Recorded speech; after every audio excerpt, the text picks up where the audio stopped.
Tom Aspinall is the interim UFC champion, but I would argue he should be thankful the UFC even created the opportunity for him to fight for that title. You know, John Jones had to pull out of that fight 2 weeks before the fight happened, and they needed to promote the big MSG card. They couldn't afford to only have the one title fight there. Trump is going to be there. It was supposed to be this big flagship event that they're doing. They want it to be big. And what better way than to get Tom Aspinall and Sergey Pavlovich for an interim heavyweight championship? But that doesn't mean it's the right thing to do. John Jones didn't deserve that. John Jones, you know what, man? John Jones had just fought Cyril Gane back in March, and he was getting ready to defend the title within the same year. He got injured. It happens. You don't then create an interim title that doesn't include the guy who you're contractually obligated to fight in it. You know what I mean? The UFC, in my opinion, did that as part of their negotiations with John Jones. I think that was their way of playing chess with John Jones and using the fans, using prospects and things like that to get John Jones into that, to get him to play their game, which is the UFC's ultimate goal with every fighter, right? They want to have say, they want this, that, and the third. Sure, they'll hear your input, sure, but ultimately the UFC is the promotion, and what they say goes. So they don't like when a guy like John Jones fights for what's his and says, no, I deserve this amount of money if you want me to do that, blah, blah, blah, blah, blah, and negotiates for what he's worth. We saw that. People want to only acknowledge it for certain people, though. When Francis does it, it's okay. When Francis does it, it's totally fine. But when John Jones does it, you know, oh, he's ducking, he's this and he's that, and everything you could say about John Jones ducking Tom Aspinall, which is total lunacy, you could say about Francis Ngannou ducking John Jones. Francis Ngannou went off to boxing for the bag, a compromised state of himself, tries it out for the bag, loses twice. Last time was squashed like a bug, okay? And yeah, then he comes back to the PFL and looks great, and that's good, but is he just going to be a can crusher over in the PFL? Is that what we're doing? And you could do that, right? You could bring Francis out and showcase him, and he could just smash fools and go on this crazy run, and people will advocate for him, especially because he would be a hope in beating John Jones, especially if John Jones beats Tom Aspinall. If Tom Aspinall loses to John Jones, people are going to turn on Tom Aspinall. I truly believe that Tom Aspinall has some fans, he does, but for the most part, his fans are John Jones haters, and we've seen this with a lot of guys. You know, we saw it with Alexander Gustafsson, we saw it with Israel Adesanya. You know, if you were a guy that could beat Israel Adesanya, you were going to get a lot of fans.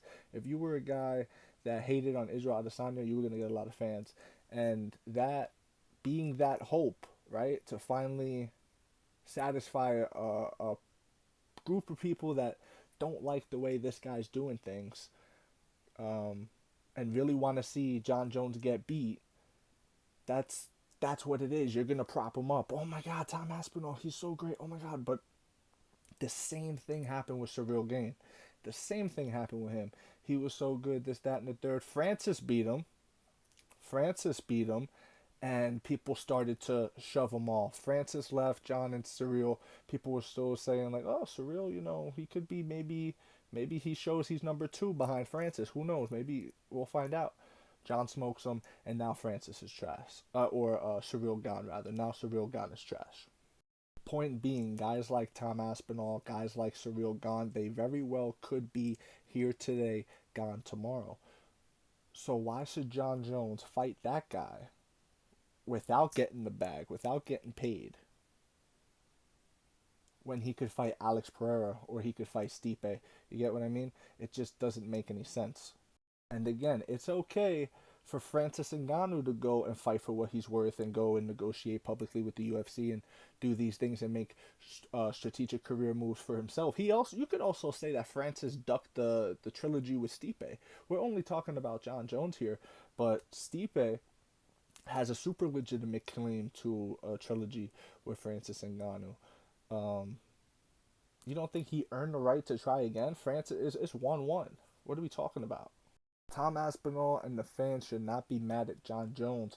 They should be mad at the UFC for using that interim title as a prop and using that as a negotiating tactic and using that as a way to force John Jones into playing their game.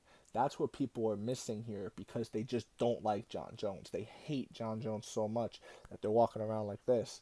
And they don't actually see it for what it is. They just see it from a negative lens of John because that's how they view John, from a negative lens. I am not a John Jones fan.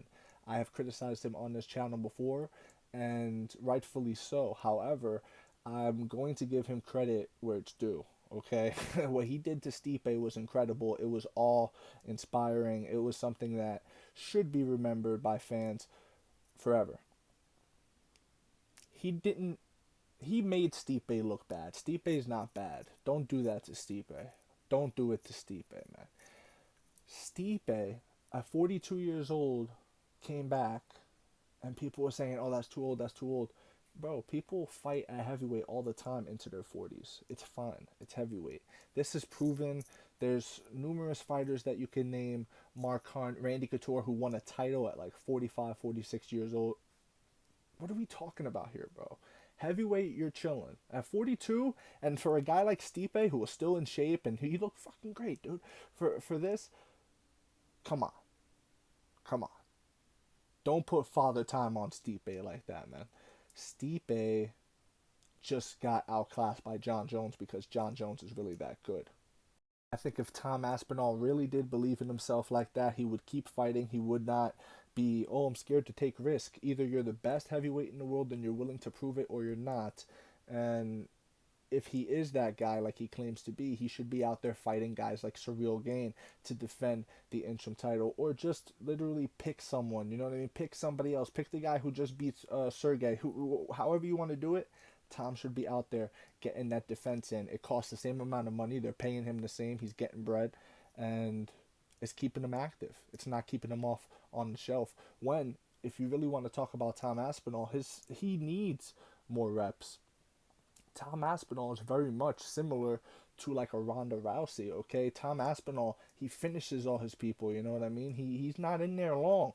He It's quick fights for Tom Aspinall. Look at what he did the last two against Curtis and against Sergey, bro. Like, I don't even think they lasted more than a minute 30 seconds. It's really, I could see why people say Tom Aspinall beats John Jones. I do, but I just think after John Jones' performance, it's clear. Tom Aspinall's got a puncher's chance against John Jones, but John Jones could beat him in so many other areas. The clinch game, for example, when you're wrapped up in there with John Jones, he's going to dictate the pace. He's going to control you. He's going to be the one with the creative strikes in there, the elbows, the knees. He's going to be doing what he did against guys like Daniel Cormier, okay? Not many guys can lay claim to a better wrestling pedigree than Daniel Cormier in the UFC, and DC's clinch game, that was his bread and butter as well. That's how he was winning fights too. The single leg, all that.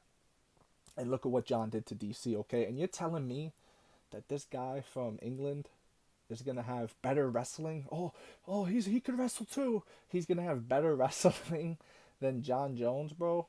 Come on, a John Jones that's been training with Gordon Ryan, bro. Come on. Okay, the greatest no-gi grappler of all time has taken John Jones under his wing. He is still improving at 37 years of age, is John Jones. I just don't see it happening for Tommy outside of a puncher's chance. But again, John is so good with the movement, sliding out the way, just being like the punch stops short and everything. He's so good everywhere that I don't see it happening. Besides the off chance that he slips on a banana peel and Tom Aspinall gets the job done. Anything is possible in this crazy sport, but let me know what you think in the comment section below. Whether you agree, disagree, it does not matter. Just join the discussion, follow for more, and leave a like if you enjoyed the time spent. Thank you. You are appreciated.